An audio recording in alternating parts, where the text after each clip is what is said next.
أهلا بكم مشاهدينا الكرام في هذه النشرة الإخبارية المفصلة، وهذا أبرز عنوانها: نشرة إنذارية برتقالية تحذر من زخات مطرية رعدية قوية بعدد من مناطق المملكة. لكن قبل الخوض في التفاصيل، رجاء لا تنسوا دعمنا باللايك والاشتراك في القناة لتتوصلوا بجديد الأخبار المغربية.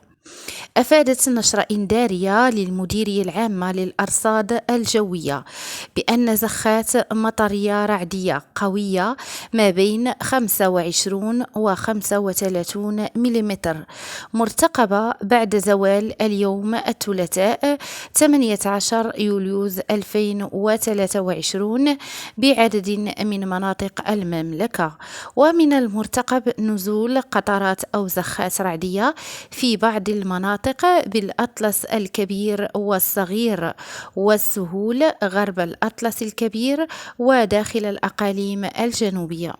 وأوضحت المديرية في نشرتها الإنذارية من مستوى يقظة برتقالي أن هذه الزخات الرعدية مرتقبة بكل من شيشاوة والحوز وتارودانت وطاطا وورزازات والصزاق والسمارة، ابتداء من الساعة 3 بعد الزوال وإلى غاية 11 ليلا. شكرا لكم على حسن المتابعة، وإلى اللقاء.